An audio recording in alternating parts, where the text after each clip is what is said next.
Great. So welcome everybody to this remote interview. My name is Lisette and I'm interviewing people and companies doing great things remotely. And I am super excited today. I have two of the remote greats on the line. I've got Johanna Rothman and Mark Kilby, both of whom I've interviewed before. Mark, I interviewed you November of 2014. Man, ages ago, Way episode back. number Yeah. 9. And Johanna, your episode 87, way back also April of 2016. So it's been a while. Wow.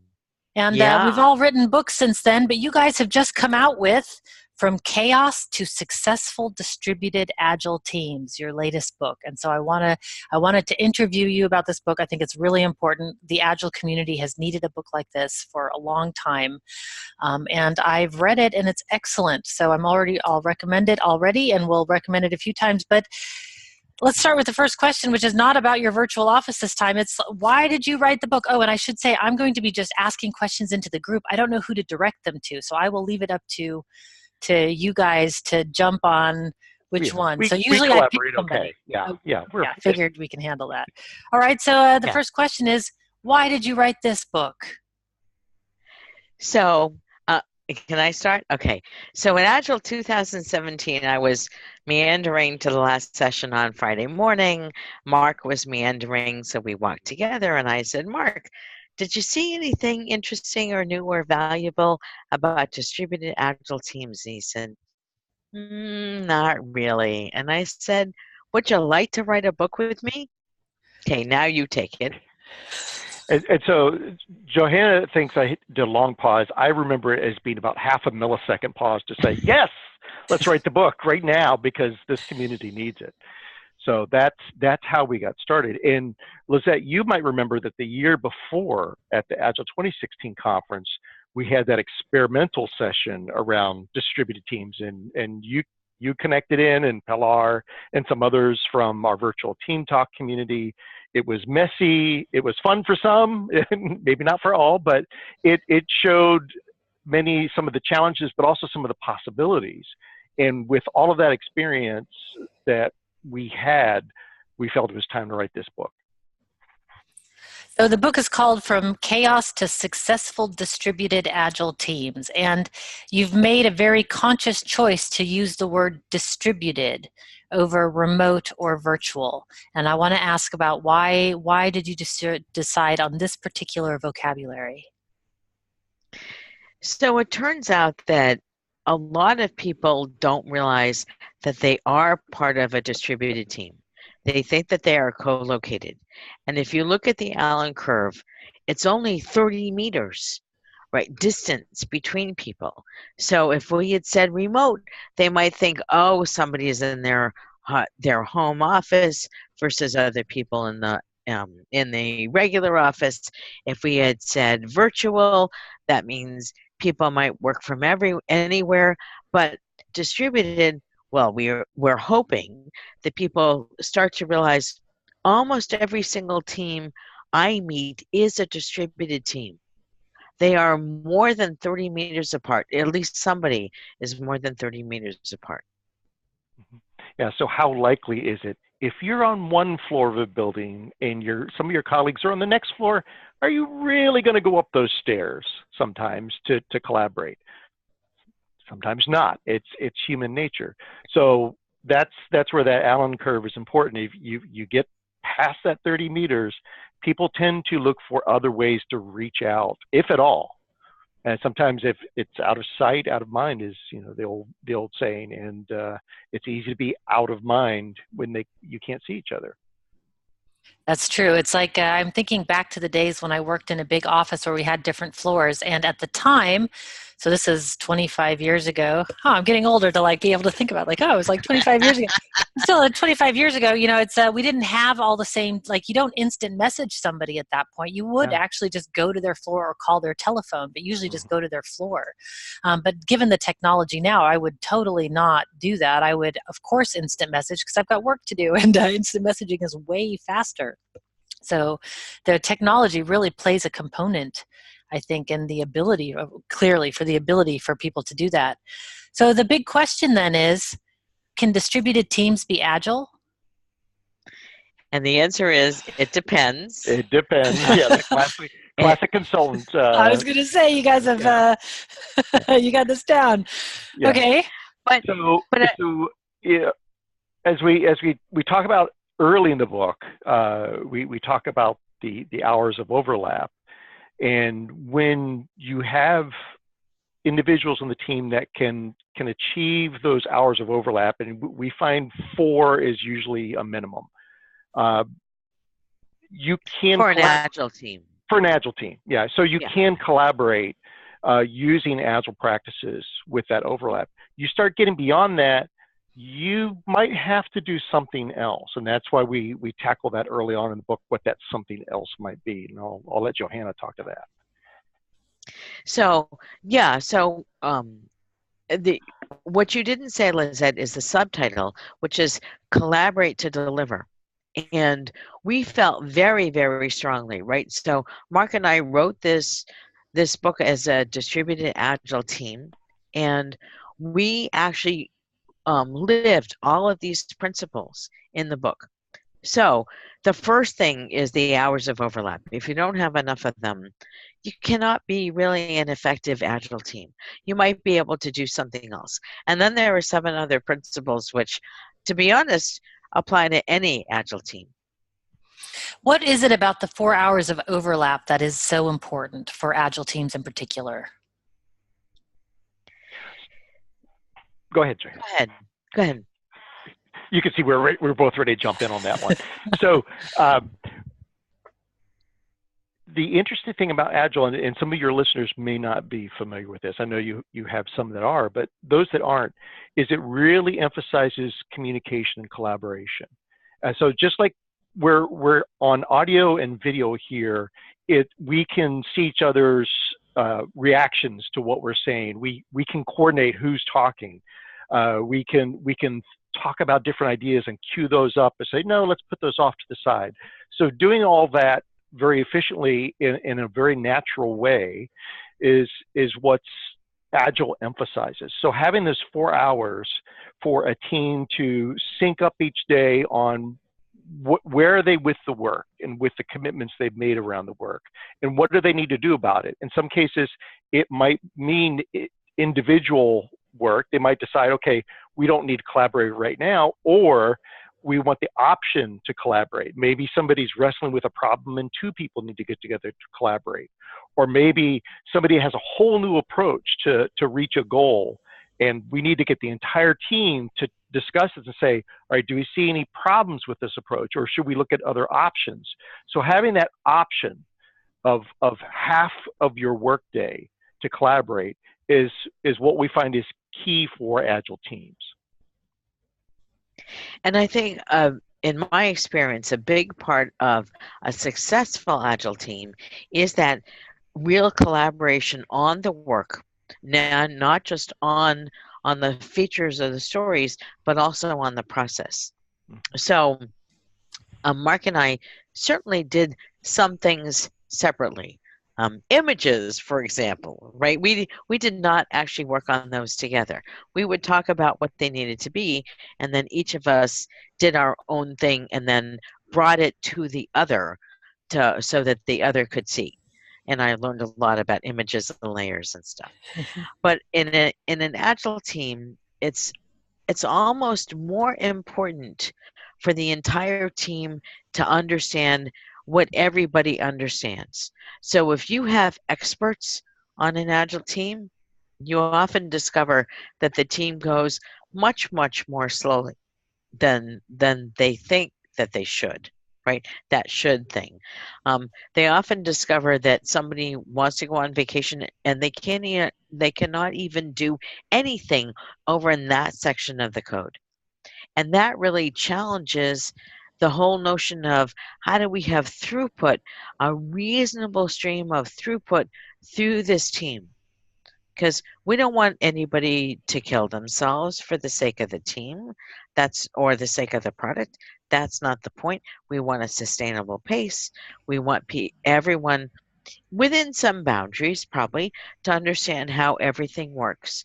But it's really important for the entire team to be able to work together enough of the day.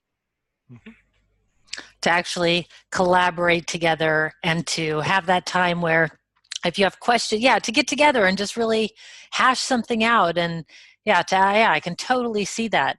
So what happens if you don't have that? I mean, there's lots of people, we work in Australia and China and, with So colleagues in the U.S. and elsewhere, Yeah.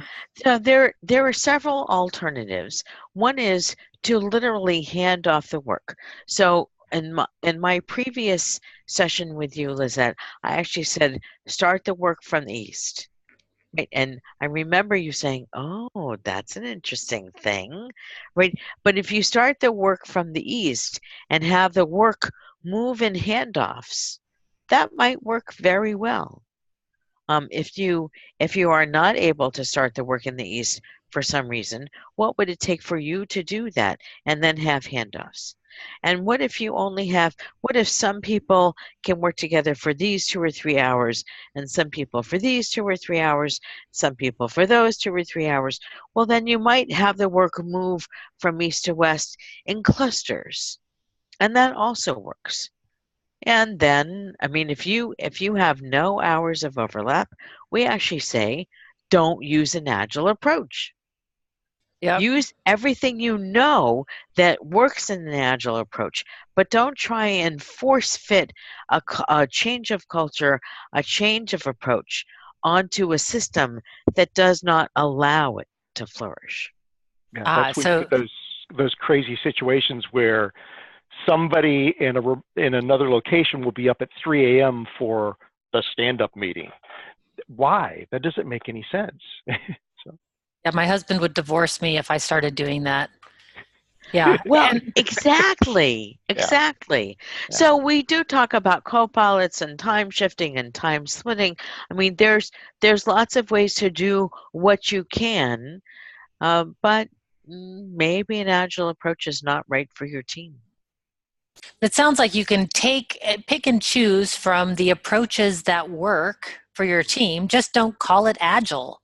So you can still have your retrospectives, you can still have your tasks lists and your Kanban boards or whatever, whatever approach you're using, whatever thing, just don't call it agile. But it doesn't prevent you from being agile, right? So in the sense of being able to respond to change, to having a more resilient and adaptive team, I think you can certainly do that.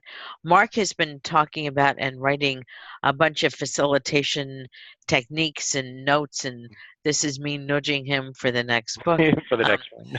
Yeah, I nudge him in public. He's going to divorce this work wife. He's just going to keep his regular wife. She's so subtle.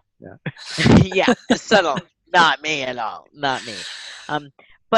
But it's possible to do in the book. We actually talk about how much of the retrospective do you need to be synchronous, how much could you do in preparation as an asynchronous approach, and how much might you have to do afterwards, after the synchronous part, in an asynchronous approach again.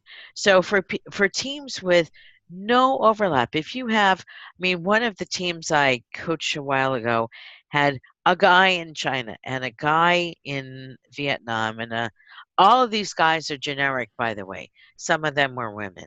A guy in France and a guy in England and a guy on the east coast of the US and a guy on the west coast. They had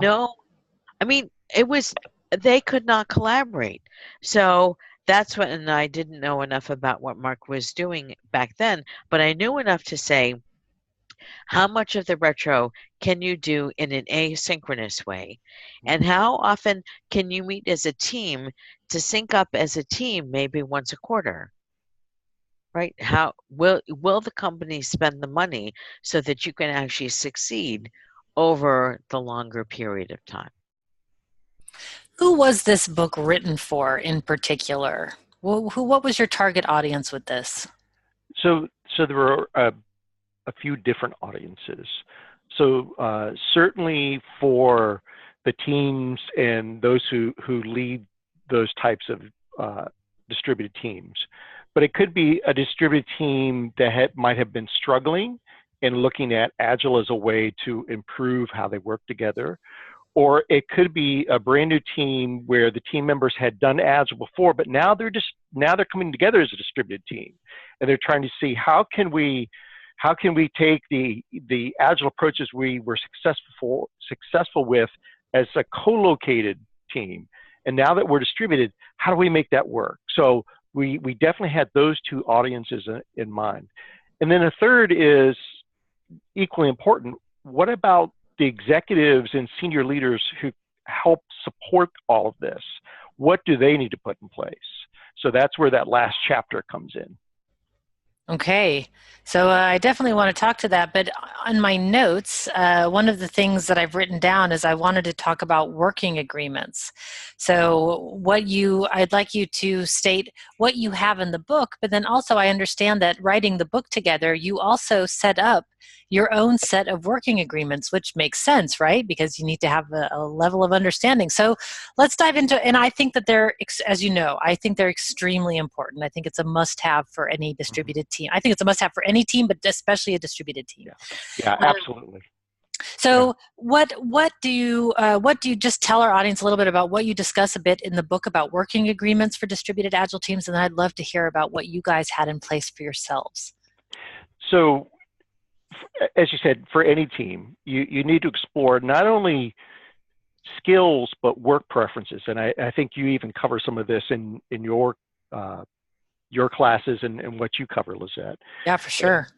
And so there's many different approaches to this. In the book, we give one example called the compass exercise, and the idea is you pick a compass direction for where you tend to operate most of the time individually. So if you're in the north, do you tend to jump into action? If you're in the south, do you tend to get everybody's input before you want the group to move on?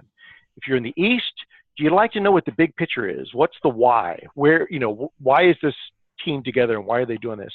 Or if you're in the west, you need all the details. You want to make sure you cover all the details, and what are those? And so if you know which of those personalities you have, and it's a very simple tool. It's not anything like Myers-Briggs, but if you run a team through this discovery exercise, they can very quickly realize what they do, how they work well, and maybe not so well with these other types that they might encounter on the team, and then have a conversation about, okay, what do we need as working agreements? So if I'm somebody who wants to jump into action and everybody else is holding me back, what do we want to do about those situations? When am I allowed as a team member to jump forward on something, and when do I need to think about holding back? So what's critical in our work? What's critical to whoever the stakeholders are around that? So more practically, when Johanna and I got together, we already knew something about each other. So as you can tell, Johanna is very reserved. Not. Yeah. I'm like, I really have to coax it out of her, I know. Yeah, you never know what I mean. Never. I never say what's we didn't actually do the compass exercise, but we're pretty sure Johanna is in the north, so she likes to jump. Oh, north. Yeah. She'll be the first one on the keyboard, and I'm the one that will tend to kind of hang back and look at, okay, for the audiences we're writing to, maybe we should unpack what you just wrote. And so we would start developing little signals on, I think we need to unpack that particular thing. So you saw, not everyone has the video. So putting my fingers to my chin, she quickly realized that visual signal of, oh, he's thinking about something. I should stop and find out what's going on. And so even though I tend to be more introverted and hold back and wait and kind of process the information, there would be times where she would pick up on that, and we would go back and say, okay, here, let's go through that. So we learned to kind of go back and forth in our writing. So every line in the book, while we did images separately, every word in the book was written together. Wow. At the same time, yeah. So we did not write separate sections. We wrote every line together. Sometimes it was Johanna jumping in first. I would say many times it was, but there were other times where I would jump in and say, hey, I've got an idea here. So you could probably gather from the working agreement section. That's probably some areas where I jumped in first. But one of us would drive one of us would type the words, the other one would kind of come back behind and sweep up in a way. So correcting minor spelling errors, things like that, but also kind of making notes of, we might need to come back and unpack this, or this sentence seems like it might be a paragraph, maybe two. Let's maybe come back and so we would often go, yeah. So although toward the end she was unpacking more of my sentences. Yeah, So You guys like did some role switching in the middle there. we did. So, but we also had other working agreements where at the beginning of each session, sometimes it'd be 30 minutes, sometimes it'd be 60 minutes during a weekday. Then that's all we would spend each day for writing. But at the very beginning, we'd check in. How's your day? What do you feel like working on? Because sometimes if we were struggling with one piece of the book, we'd say, let's move over here and come back to this when we've got a fresh start. Johanna, I don't know what you might want to add to all of that.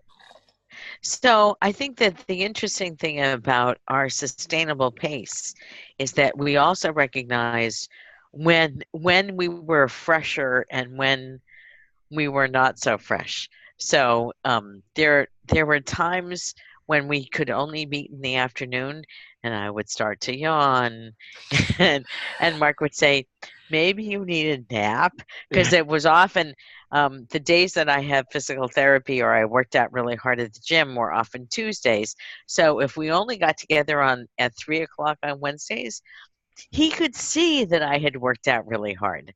And we also had a couple of working agreements about how to treat family members. So I have a sailor's mouth. I learned how to swear when I learned how to sail, and I continue to practice it. Mark's wife does not always like that, so I try to reserve my swearing for Friday afternoon. And I don't always succeed.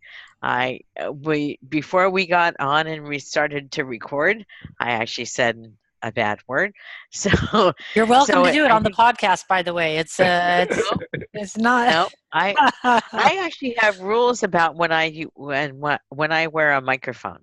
So my rule for wearing a microphone is do not swear in front of an audience. Mark is a colleague and a friend, not an audience. So right.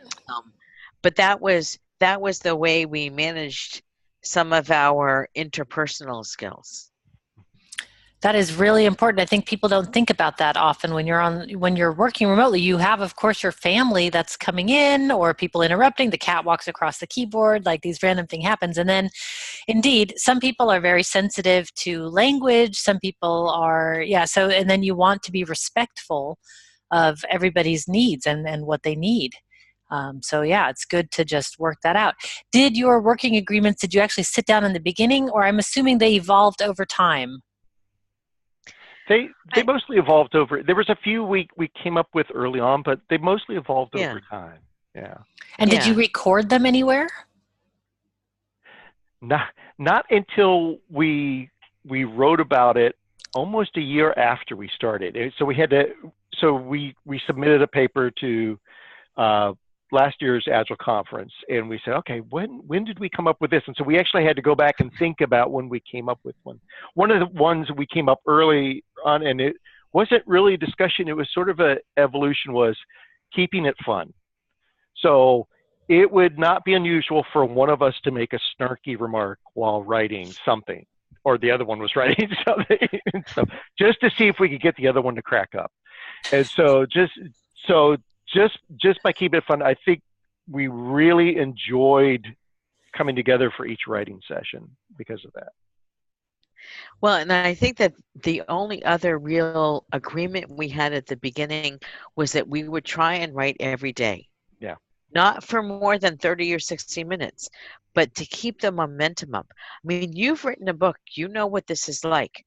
That if you don't continue to write on a regular basis, the book just kind of sits there and nothing happens. And life is short. I have too many other books in the queue.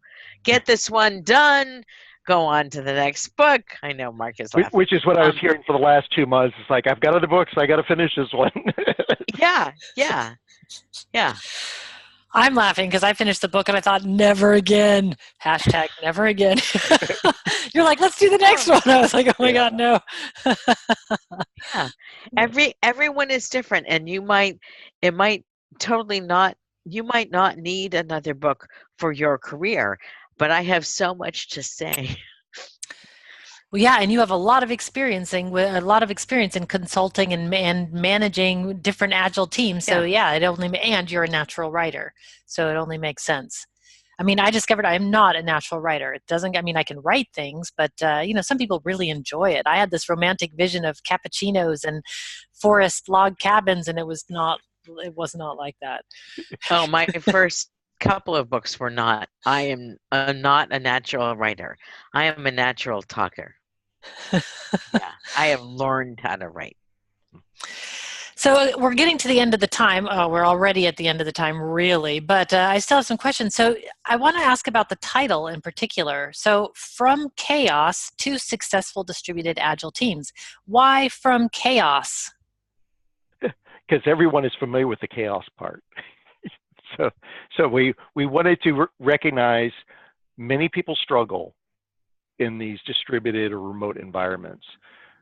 And we want to show that there is a way to step from that to a collaborative and even fun team environment. That was what we wanted to really achieve in the book. Okay.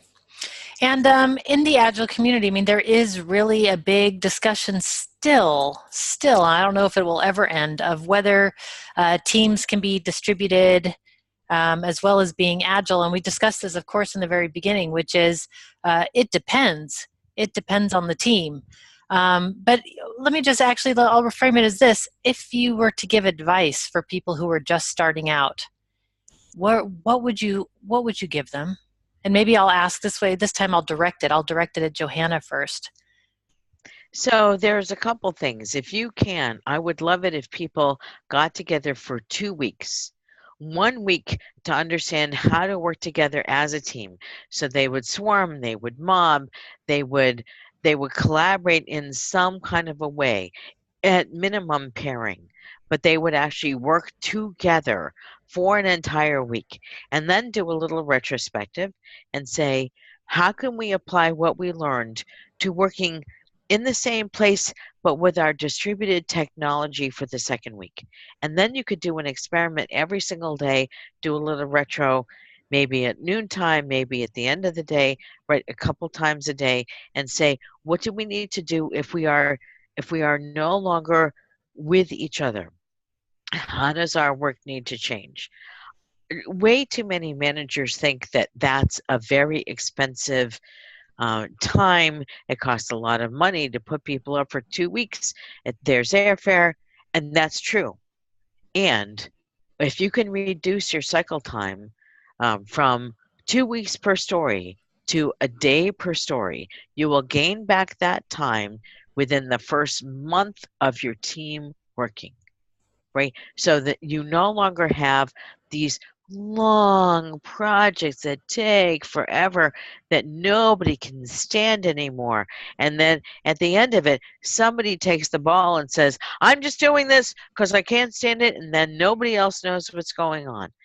That's a disaster. So get people together for a minimum of a week, probably 2 is better. And then when they go back to their home offices, wherever that is, as long as they have acceptable hours of overlap, they can succeed. They have the tools necessary to know how to work with each other. They understand how to reflect, how to improve. They understand what to ask for their managers. They understand their tools. it's a very small time and money investment for the benefit that you get at the end of it. Love it. So, and another important element is it needs to be a choice. So anybody who is in a distributed work environment, hopefully they're there by choice, but certainly we've encountered people who've been told you need to work this way. You need to work with these people 13 time zones away. When I interview developers, managers, it's all about you're coming on board into this environment. It's your choice. And I think, so this is where I'm going to plug your book, Lizette, because I think you do a wonderful job of having the individual contributor and the manager think about, what is that choice for me? How is that going to change things for me? And that's what I really like about your book, is you get people thinking about those possibilities and where they might struggle and where they might actually find some new ways to succeed and actually enjoy working remote. What has been, I don't know, have you heard from any naysayers in the Agile community? Some people that are totally anti-distributed teams at all. Have you heard from any of those folks since your book was published? I've gotten a few comments, and I've said, have you actually read the book? And they said, no, but it can't work. So you know me, right? Dear listeners, yeah, I'm not very good at filtering what's in my brain from coming out of my mouth. So I said, people used to say that about Agile too. Couldn't work. So you might want to read the book. Well, my question back to people like that is, well, what if I have to? Like, okay, if I didn't, right. if I didn't have the choice, yeah, maybe I'd like to be in the same room with my team for a while, but okay, I can't. I got a teammate in China. So now what do I do? Right. So you've gotten a whole bunch of people going, thank you so much. Thank you so much for writing this book. We really needed this advice. We've gotten more of those responses than the negative ones. Yeah, I think people are realizing the reality of today, and that is we are a global society today, and that maybe it's not efficient or productive at all times to be working globally, but we do, and we just sort of need to accept and plan for that, I would think. Yeah, and figure out how to make it better. Yeah, it creates a much more resilient workforce and work. So Mark and I tell the stories in the book about how we worked through hurricanes in Florida and my travel to Europe and the West Coast and we continue to make progress on the book, right? That's what people don't understand. That if I had to go to Florida to work with Mark, because he actually has kids at home. I only have a husband. So if I had to go to Florida, we would have worked for a week or two at a time. But we actually benefited from having small chunks of time that we worked together every day and then having thinking time when we were not working. And it worked out better. And the fact that I don't have to commute anywhere in Boston traffic, this is an excellent thing. And you don't have to commute, Mark, in Orlando traffic, which I think might be just as bad. Yeah. So I think that distributed teams offer more options to the general workforce than we normally think, and only if we do them right.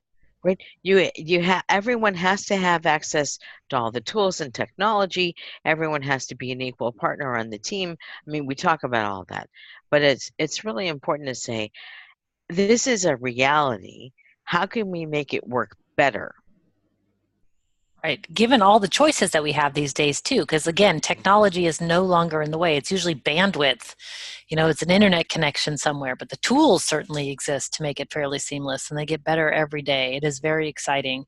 Yeah, Mark, you and I were laughing before we started because the interview that we did back in 2014, the quality is so much worse. We're using Google Hangouts, and yeah, it feels like forever ago, and it's only 5 years ago, and the technology was pretty good 5 years ago. So yeah, it's excellent now. Things are definitely improving.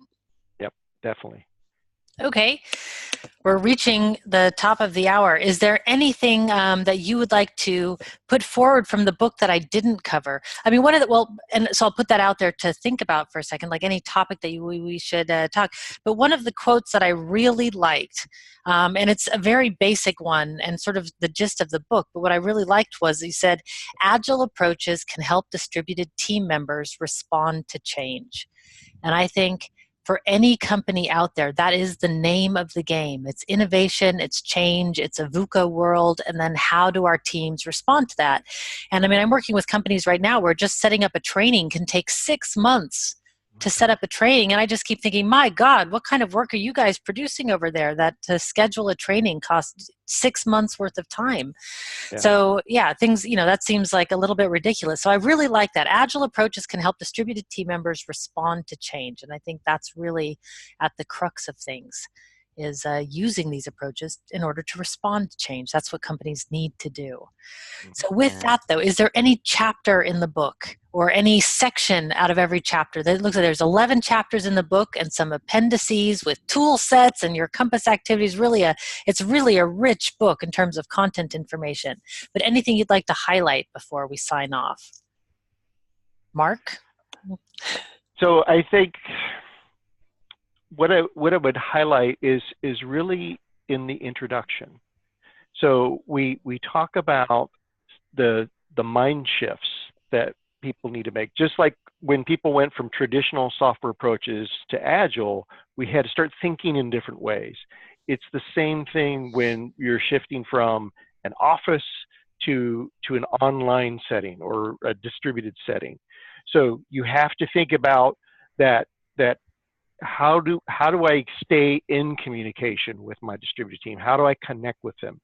How do I set up a way to experiment with my environment? Because as you said, change is constant, including the tools we use to connect, because we're using different tools almost every year in this space. So how can we set up an environment where the team and the whole organization is ready to experiment with that? So just being prepared with those different mindsets as we go forward, and also to focus more on principles and not practices. That's where people get tangled up, is they try to take practices that work well in the office and try to do them exactly online. And that's when you get people being up at 3 a.m. in their local time, doing stand-ups and crazy things like that. You have to rethink, what was the purpose of that practice? What was it we were trying to achieve? So those are the key things we have to go back and rethink. We can still meet those principles, but we need some different practices to do it. And that's hopefully what the book achieves with everyone, is getting to think about how do we adapt what we already know. I think that is awesome advice. Principles over practices. Yeah. So taking a step back, if I'm understanding correctly, taking a step back and asking, why are we doing this? What is the purpose of this? Like, does this person need to really wake up at 3 a.m. for a stand-up? Right. Could we be exchanging information in a different way? Yep. Where they could actually get a full night rest. Right. And be fresh for their knowledge work. Right. Brain capacity is super important. Johanna, highlights for you from the book? So one of the things I mean, aside from the emphasis on flow efficiency, all through the book, but especially in the leadership chapter, the idea of possibly seeing yourself in these traps. We have traps in almost every chapter, and that's because people find themselves in a situation. And if you see yourself in these traps, we have options for you to consider so you can work yourself out of the traps. Wow. So if you haven't bought the book already, everybody, so I should ask, where can people find the book? everywhere fine books are sold. Awesome. Actually, yes, if you want to get it from your library, it should be available for your library in both ebook and print. It is literally everywhere. Wow, impressive. I'm going to have to ask you guys how you did that. So okay, so if unless you're living under a rock somewhere or in a cave, you should be able to easily Google and find this book anywhere there is an internet connection or your library, and probably bookstores too, depending on where you are. All right. So let's see. The last question I usually ask is advice for people who are just starting out. So instead of just advice for people, I'd like to really focus this because your book is very focused on leadership and leading distributed agile teams. So advice for leaders who are out there, and then I promise we'll end. It's hard to get two masters on the line and want to end the conversation, right? So pumping it. So I'll start. So I think the most important message to leaders is be prepared to experiment yourself. So don't try to take your same leadership approaches into the distributed world. Instead, be ready to try some new ways of leading. And for me, it's really how do you model the 8 principles that we have in this book? And that, notice, I mean, I've been focusing on collaboration, but default to collaborative work, how do you as a leader help the team, help the organization really create a collaborative work environment? If you can do that, you are well on your way. That is easy to say. Yeah, easy to say and very difficult to do. And when you guys are talking about this, one of the advice that I give that just seems to fit into what you guys are saying is I always tell people, get in the mud with your team. Experience what they're going through. Sit in on these online meetings and then take those impediments out of the way. Like feel the pain with the team. Get up at 3 a.m. yourself and see what you're like in the stand-up that day. Yeah, indeed. Exactly. So thank you both so much today for taking the time to talk about this. For those who are listening, the book is called From Chaos to Successful Distributed Agile Teams. I've got Mark Kilby and Johanna Rothman here on the line. Thank you both for sharing your knowledge. I hope your book is a huge success. Thanks for having us back. Thank you. All right, everybody, until next time, be powerful.